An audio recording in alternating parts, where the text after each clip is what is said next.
இப்போ நான் பார்த்துட்டு இருக்கிறது பார்த்தீங்கன்னா, இந்த சினிமாலாம் நிறையா பார்ப்பீங்க. பெரிய பெரிய பணக்காரர்கள், மிராசுதாரர்கள், பண்ணையாருங்கள்லாம் இந்த மாதிரி பீரோல தான் உள்ள அப்படி தொறந்தா உள்ள ஒரு கதவு இருக்கும். அது உள்ள பணத்தை வச்சு சேஃப்டி பண்ணுவாங்க. எந்த திருடனும் இதை உடைக்கவே கஷ்டப்படுவான். இதை தூக்கிட்டு போக முடியாது. இது ஒரு 2-3 டன் இருக்கும் போல இருக்கு இந்த பீரோ.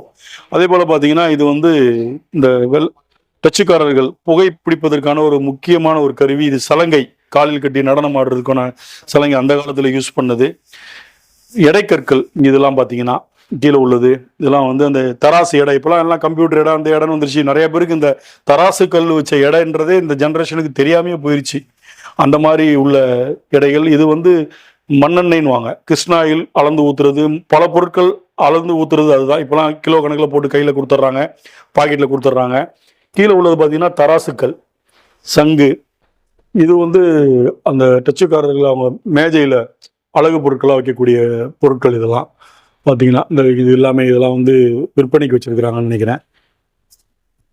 இந்த மாதிரி பொருட்கள் இதெல்லாமே அவங்க வந்து இந்த மேடைகளில் வச்சு சேரில் வச்சு அழகு பார்க்குற பொருள். இதெல்லாம் விசிறிகள், விசிறி, ஓலை, பேனா, வித்தியாசமான பேனாக்கள் நிறையா இருக்குது.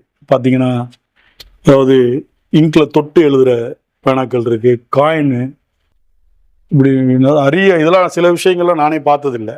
இது பார்த்தீங்கன்னா இந்த காலத்து தாலி இல்லை, தாழின்னு வாங்க. இது வந்து எதுக்குன்னா, இந்த வயதானவர்கள் வந்து ஒரு கட்டத்துக்கு மேலே ரொம்ப சிரமப்படுவாங்க. அப்போ அவங்களுக்கு என்ன பண்ணுறது, வீட்டில் வச்சு பார்க்க முடியாது, பராமரிக்க முடியாதுன்னா அதில் இந்த மாதிரி தாலியில் அவங்கள உள்ளே உட்கார வச்சு அவங்களுக்கு உண்ணக்கூடிய ஒரு வாரத்துக்கோ 10 நாளுக்கோ தேவையான உணவு வகைகளை கொடுத்து இது உள்ளே வச்சு மூடிடுவாங்க. அவங்க எவ்வளோ நாள் அதை சாப்பிட்டு உயிர் வாழ்கிறாங்க, அதோட உயிரோட இதாகிட்டாங்கன்னா இதோட அதை வச்சு அவங்கள வந்து மண்குள்ளே வச்சு புதைச்சிருவாங்க. அந்த மாதிரியான தாலி. இது எவ்வளோ ஸ்ட்ராங்காக இருக்குது பாருங்கள்.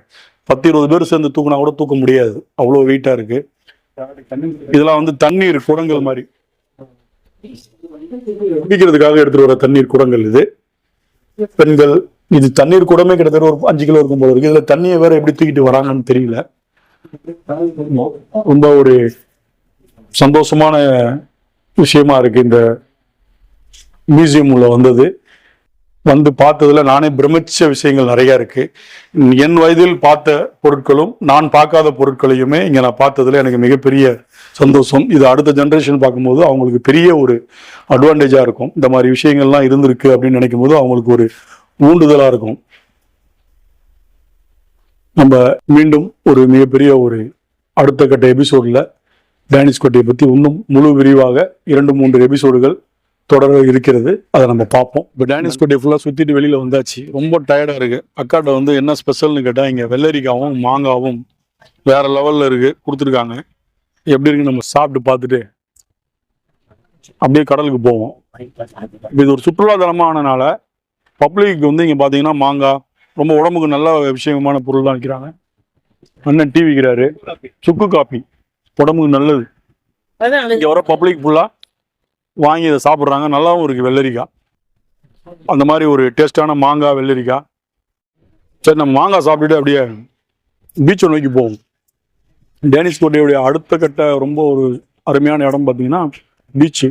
கடலுக்கு கிட்டேயே ஒரு மதில் சுவரில் மேலே நடந்து போகலாம். ரொம்ப அழகாக இருக்கும். இங்கே இதை பார்க்குறதுக்குன்னே நிறைய பேர் இங்கே வந்து வருவாங்க.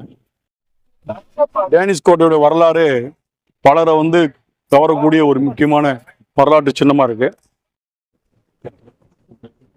நான் நின்றுட்டு இருக்கிற இடம் பாத்தீங்கன்னா டேனிஷ் கோட்டையோட இந்த காலத்துல கப்பல் நிக்கிறதுக்கான ஒரு துறைமுகத்துக்கான ஒரு இடம், பிளாட்ஃபார்ம். இது அது நாளடைவில் வந்து கடல் சீற்றம், கடலோட பல்வேறு பிரச்சனைகள், தட்பவெப்பநிலை மாறுதல்ல இந்த இடத்துல நிறைய சில்லடைந்து மேடைகள் எல்லாம் போயிடுச்சு.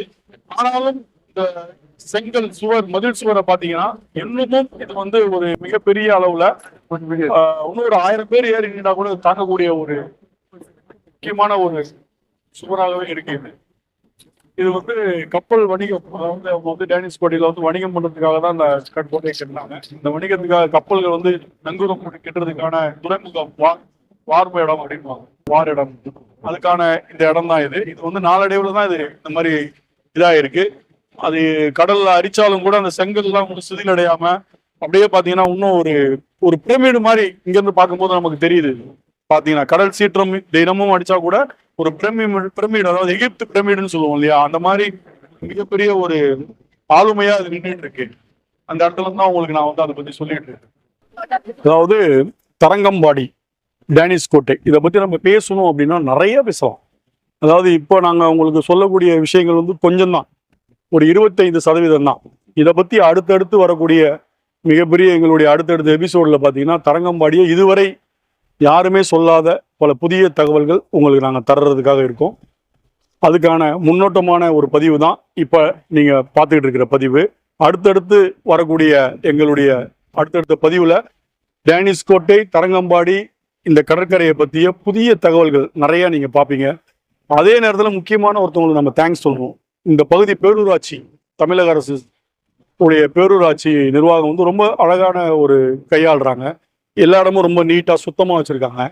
அது வந்து அவங்களுக்கு ஒரு மிகப்பெரிய ஒரு நன்றி நம்ம சொல்லணும். ஏன்னா பலதரப்பட்ட மக்கள் தினமும் ஆயிரக்கணக்கான மக்கள் வந்து வந்து போற இடத்துல ஒரு மாதிரி தான் இருக்கும். ஆனா ரொம்ப நீட்டா அதை வந்து கையாளுற விதம் வந்து அது ஒரு பாராட்டக்கூடிய விஷயம்.